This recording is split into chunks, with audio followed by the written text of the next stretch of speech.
নমস্কার বন্ধুরা, পরমেশ্বর মিনিস্ট্রিজ ইউটিউব চ্যানেলে সবাইকে স্বাগত। আজকে ভিডিও থাম্বনেল দেখে আপনি নিশ্চয়ই বুঝতে পেরেছেন ভিডিওটি কোন টপিকের। দেখুন, আজকে পরমেশ্বর পিতা বাক্যতে আমরা আলোচনা করব যিশুর পুনরুত্থানের বিষয়ে। কারণ পরমেশ্বরের পুত্র মহান যিশু যখন পুনরুত্থান হয়েছিল, অর্থাৎ পুনরুত্থান মানে কি, এই বিষয় নিয়ে আজকের ভিডিওটা। তা ভিডিওটিকে অবশ্যই প্রথম থেকে শেষ পর্যন্ত দেখার চেষ্টা করুন। আর আমাদের চ্যানেলে নতুন দর্শক হলে চ্যানেলটিকে সাবস্ক্রাইব করুন, কারণ প্রতিনিয়ত পরমেশ্বরের গভীরের বিষয়ে এবং বাইবেলের গভীরের ভেদ আমরা আলোচনা করি, যেগুলো আপনাদের বিশ্বাস হিসাবে আরও আত্মায় মজবুত করে। তাই অবশ্যই চ্যানেলটিকে সাবস্ক্রাইব করতে ভুলবেন না। দেখুন, যিশু জগতে কেন এসেছিল এই নিয়ে অনেক ভিডিও আছে আমাদের চ্যানেলে, আপনারা চাইলে দেখতে পারেন। কিন্তু যিশুর পুনরুত্থান কেন হয়েছিল বা কিভাবে তিনি পুনরুত্থিত হয়েছিল আর এর উদ্দেশ্য কী ছিল। মূলত অনেক মানুষ জগতে মারা গিয়েছে, কিন্তু তারা আর পুনরুত্থান হয়নি, মানে তাদের জীবনে আর ঘুরে আসেনি। কিন্তু যিশু তিনি মৃত থেকে জীবিত হলো, আর পরমেশ্বর তাকে কেন আবার পুনরায় জীবিত করেছিল, তাই অবশ্যই বিষয় নিয়ে ভিডিও।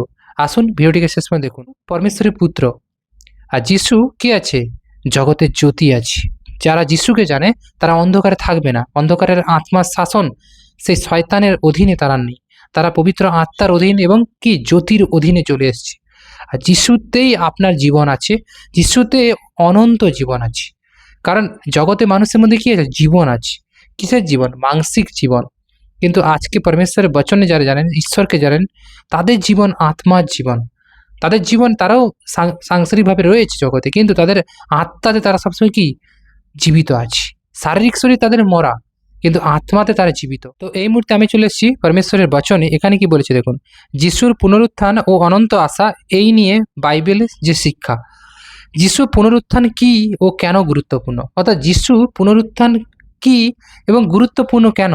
যিশু মানুষের পাপের জন্য নিজের জীবন উৎসর্গ করেন, অর্থাৎ যিশু ফার্স্ট হচ্ছে নিজের জন্য নয়, পরমেশ্বরের জন্য, বা সব থেকে বড় মানুষের জন্য তিনি নিজের জীবনকে উৎসর্গ করেছি।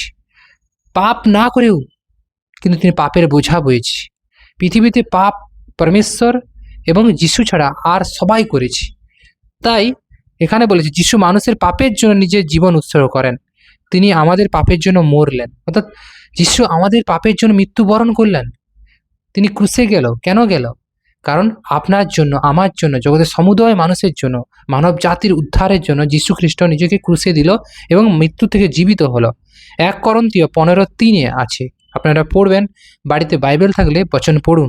যিশুর পুনরুত্থান, যিশুর মৃত্যুর 3য় দিনে জীবিত হন, অর্থাৎ যিশু তিনি শারীরিকভাবে মৃত হওয়ার পর আবার 3 দিন পর তিনি আবার পুনরায় জীবিত হন, অর্থাৎ 3য় দিনে। 3 দিনের দিন তিনি আবার পুনরায় বেঁচে ওঠেন। তিনি 3য় দিনে পুনরুত্থিত হলেন, অর্থাৎ 3 দিনের মাথায় তিনি পুনরুত্থিত হলেন, পুনরায় আবার জীবিত হয়ে গেল। 1 করন্থীয় 15:4, 1 করন্থীয় 15:4 পড়ুন। পরমেশ্বর এখানে গভীরভাবে আপনাদেরকে শেখাবে পুনরুত্থান কেন। পুনরুত্থানের প্রমাণ করে ঈশ্বরের শক্তি মৃত্যুর চেয়েও বড়। অর্থাৎ যিশু ছিল ম্যান অফ গড, তিনি মানবরূপী ঈশ্বর ছিল। অর্থাৎ পরমেশ্বর যিশুর মধ্যে থেকে জগতে এসেছিল, জগতে মানুষকে উদ্ধার করার জন্য, পাপের বন্ডেজ থেকে বের করার জন্য, শয়তানের বন্ডেজ থেকে বের করার জন্য, আর শয়তানের অধীনতা থেকে মানুষকে স্বাধীনতা দেওয়া, ফ্রিডম দেওয়ার জন্য। ঈশ্বরের শক্তি মৃত্যুর চেয়েও বড়, অর্থাৎ পরমেশ্বরের শক্তি মৃত্যুর থেকেও বড়, যিনি জন্ম মৃত্যু সব থেকে সবার উপরে শাসন করেন। আজকে শয়তান মৃত্যুর উপরে মানুষের জীবনে শাসন করে, শাসক, মানুষকে ভয় দেখায়, মানুষকে মৃত্যুর পথে নিয়ে যাওয়ার চেষ্টা করে। বলা যে নরলোকে, অর্থাৎ স্বর্গ আর নরকের শাসনে শয়তান কি করে? মানুষকে চালিত করে। আর পরমেশ্বর আপনাকে স্বর্গে নিয়ে যায়। যিশু সত্যি ঈশ্বরের পুত্র, আর তিনি কে ছিল? পরমেশ্বরের পুত্র। মানুষের জন্য অনন্ত জীবনের পথ খুলে গেছে, অর্থাৎ মানুষের জন্য কি আছে? আজকে অনন্ত জীবনের পথ খুলে গেছে। আজকে স্বর্গের দ্বার ওপেন হয়ে গেছে। কিন্তু সেই দ্বারে প্রবেশ করার আগে অবশ্যই আপনাকে যিশুকে উদ্ধারকর্তা হিসেবে গ্রহণ করতে হবে এবং বিশ্বাস করতে হবে পরমেশ্বর তাকে 3 দিন 3 রাত্রি পর মৃতদের মধ্য থেকে পুনরায় জীবিত করেছেন। এটা আগে বিশ্বাস করতে হবে, বিলিভ করতে হবে। তাহলে আপনি ঈশ্বরের রাজ্যে এন্টার করতে পারবেন বা প্রবেশ করতে পারবেন। এবং স্বর্গের দ্বারে তখন এন্ট্রি হবে যখন আপনি ঈশ্বরের আজ্ঞা, ঈশ্বরের বচন ব্যবস্থাকে পুরা করবেন। ঈশ্বর যেটা বলে শুনে চলবেন, পরমেশ্বরকে প্রেম করবেন। পরমেশ্বরের প্রেমে চলা মানে পরমেশ্বরের কথাকে শোনা, শুধু প্রেম মুখে নয়। আজকে যদি আপনি কাউকে বিশ্বাসী বলেন যে আপনি কি ঈশ্বরকে প্রেম করেন, যিশুকে প্রেম করেন, তিনি বলবে হ্যাঁ, কিন্তু প্রেম মানে কি তারা জানে না। প্রেম মানে কি? পরমেশ্বর যেটা বলে সেটাকে শোনা আর সেই অনুসারে চলা। তা যিশু কী করতো? পরমেশ্বরের শুনতো এবং চলতো এবং তার শিষ্যদেরকেও চলতে বলতো। তাতেই তাদের জীবনে আত্মিক আশীর্বাদ তার দেখতে পেত। কারণ যিশুর শিষ্যেরা বচনকে ফলো করতো বেশি বেশি। যদি খ্রিস্ট পুনরুত্থিত না হয়ে থাকেন তবে আমাদের বিশ্বাস বৃথা। অর্থাৎ যিশু যদি না পুনরুত্থিত না হতো তাহলে আমাদের আজকে বিশ্বাস বৃথা হয়ে যেত। আজকে যিশু পুনরায় জীবিত হয়েছে বলেই সেই বিশ্বাস আমরা পেয়েছি। পরমেশ্বর তাকে 3 দিন 3 রাত্রির পর মৃতদের মধ্য থেকে জীবিত করলো।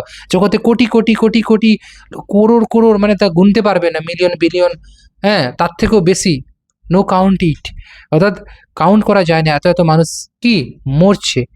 কিন্তু তার মধ্যে থেকে যিশুকে কেন জীবিত করলো পরমেশ্বর? কারণ পরমেশ্বর তার শক্তিকে দেখালো যে তিনি, যিশু পরমেশ্বরের শুনতো, যিশু পরমেশ্বরের আজ্ঞা পালন করতো এবং পরমেশ্বরের প্ল্যানিং অনুসারে যিশু পুনরায় জীবিত হলো। যিশু যদি না জীবিত হতো তাহলে আজকে মানুষের পাপের কি প্রায়শ্চিত্ত হতো না, মানুষের পাপের ভার কে বহন করতো? যিশু নিজে পাপ না করেও তিনি ক্রুশে আপনার আমাদের অপরাধ নিয়েছেন। তাই অবশ্যই তিনার নামকে সম্মান করতে হবে। যিশুর নামে পরমেশ্বরের কাছে চাইলে অবশ্যই ঈশ্বর দেয়। যিশুর নামে স্বর্গ মর্ত পাতালে অধিকার আছে, শয়তান ভয় কাঁপে যিশুর নামে। বারবার পরমেশ্বর বলে। 1 করন্থীয় 15-17 পদে পড়ুন, এখানে এই বিষয়টা বলা আছে। পুনরুত্থান মানে কি? পুনরুত্থান মানে মৃত ব্যক্তি আবার জীবিত হওয়া। অনেকে জানে যিশু পুনরুত্থিত হয়েছে মানে মৃত ব্যক্তি পুনরায় আবার বেঁচে উঠেছে, জীবিত হয়েছে, এবং সেটা কার শক্তিতে? পরমেশ্বরের শক্তিতে, পরমেশ্বরের পাওয়ার ক্ষমতা। মৃতেরা ঈশ্বরের কণ্ঠ শুনবে এবং যারা শুনবে তারা জীবিত হবে। অর্থাৎ মৃত ব্যক্তিরাও ঈশ্বরের কণ্ঠ শুনবে আর যারা শুনতে পাবে প্রকৃত তারাই জীবিত হবে একমাত্র। যোহন 5:28-29 পদ পড়ুন। যিশু নিজে পুনরুত্থান সম্পর্কে বলেছিলেন, আমি পুনরুত্থান ও জীবন। যোহন 11:25। যিশুই প্রকৃত পুনরুত্থান এবং জীবন। কারণ প্রকৃত জীবন কার কাছে আছে? যিশুর কাছে আছে। পরমেশ্বর যিশুর কাছেই দিয়েছে। যারা যিশুকে গ্রহণ করবে সেই পরমেশ্বরের ওয়ার্ড থেকে প্রকৃত রিয়েল লাইফ পাবে। আদারওয়াইজ এই দুনিয়ায় যে জীবন, এটা প্রকৃত জীবন নয়। অনন্ত আশা কি? অর্থাৎ অনন্ত জীবন। যারা যিশুর উপর বিশ্বাস করে তাদের জন্য ঈশ্বর অনন্ত জীবনে প্রতিশ্রুতি দিয়েছেন। অর্থাৎ যারা যিশুতে বিশ্বাস করবে তাদের জীবন অনন্ত জীবন হবে। কারণ তার শারীরিক শরীর মরলেও আত্মিক শরীর, অর্থাৎ আত্মা কখনো মরবে না, আত্মা অনন্ত ভাবে চলবে। কারণ ঈশ্বর জগৎকে এত ভালোবাসলেন যে তিনি তার একমাত্র পুত্রকে দিলেন। অর্থাৎ পরমেশ্বর জগৎকে ভালোবাসে, কিন্তু জগৎ সেটা বুঝতে পারে না। জগৎ তার নিজের ঐতিহ্যকে বয়ে বেড়াচ্ছে, জগৎ তার নিজের মতো করে দিন কাটাচ্ছে, নিজের মতো করে জীবনে চলছে, কিন্তু ঈশ্বরের যে আজ্ঞা পালন করছে না। তার জন্য জগতের সঙ্গে ঈশ্বরের একটা সম্পর্ক অনেক দূরের।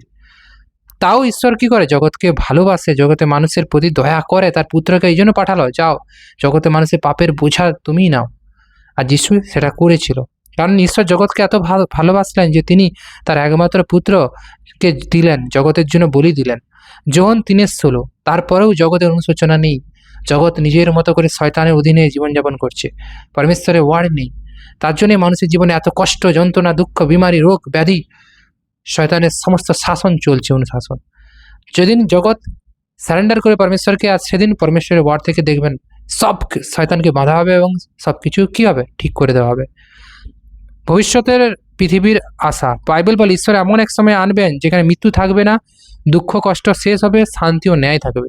সে শেষ সময় হবে যখন যীশুখ্রিস্ট দ্বিতীয়বার পৃথিবীতে স্বর্গ থেকে আবার নেমে আসবে জগতের বিচার করার জন্য। মৃত্যু আর থাকবে না, শোক ক্রন্দন যন্ত্রণা থাকবে না। প্রকাশিত বাক্য 21:4 আছে। অর্থাৎ তখন কি হবে? মৃত্যু আর থাকবে না। মৃত্যু বলতে কোনো জিনিস থাকবে না, শোক ক্রন্দন কাঁদা যন্ত্রণা ব্যথা এগুলোও কোনো থাকবে না। ধার্মিকরা পৃথিবীর অধিকারী হবে এবং চিরকাল তাতে বাস করবে। তখন ধার্মিকরা, যেসব বিলিভার সন্স, যারা ধার্মিক ব্যক্তি, তাদের কি হয়? পৃথিবীর অধিকারী হবে এবং চিরকাল আরাম আনন্দে বাস করবে। যেমন স্বর্গে কোনো দুঃখ নেই, কষ্ট নেই, ঠিক তেমন পৃথিবীতেও সে শান্তি নেমে আসবে। কারণ পৃথিবীতে যে আছে সেই মানুষকে বেগড়াচ্ছে, মানুষের মধ্যে যে নেগেটিভস, সে সোর্স, শয়তান, ডেভিলস স্পিরিট মানুষের জীবনকে নষ্ট করছে। গীতসংহিতা 37:29 এই পদে আপনারা পড়ুন, পরমেশ্বর গভীরভাবে শেখাবে। যিশুর পুনরুত্থান আমাদেরকে কি আশা দেখায়? যিশুর পুনরুত্থান এটাই আশা দেখায় মৃত্যুর পরে মানুষের জীবন আছে, প্রিয় মৃতদের আবার দেখার আশা, কষ্টমুক্ত ভবিষ্যৎ, ঈশ্বরের রাজ্যের অধীনে শান্ত পৃথিবী। যিশুর পুনরুত্থানের দ্বারা আমাদের জীবন্ত আশা দিয়েছেন 1 পিতর 1:3। যিশুর পুনরুত্থান আমাদেরকে কি নতুনভাবে চলতে শেখায়, যে মানুষের মৃত্যুর পরেও মানুষের জীবন আছে। যে আমার কথা শোনে এবং বিশ্বাস করে সে অনন্ত জীবন পায়। যোহন 5:24। যিশু বলছে যে আমাকে কথা শুনবে, আমাকে বিশ্বাস করবে, সে অনন্ত জীবন পাবে। ঠিক আছে, আর পরমেশ্বর চায় আপনারা সবাই অনন্ত জীবন পাক। তো আশা করি বুঝতে পেরেছেন। ভিডিওটি যদি ভালো লাগে অবশ্যই পরমেশ্বর রাজ্যের গৌরবের জন্য ভিডিওটি লাইক কমেন্ট শেয়ার করবেন। আমাদের চ্যানেল নতুন হলে চ্যানেল সাবস্ক্রাইব করে আমাদের সঙ্গে থাকবেন ঈশ্বরের রাজ্যের গভীরে আপডেট পাওয়ার জন্য। এতটাই আজকে। ধন্যবাদ পরমেশ্বর, ধন্যবাদ Jesus, praise the Lord, amen.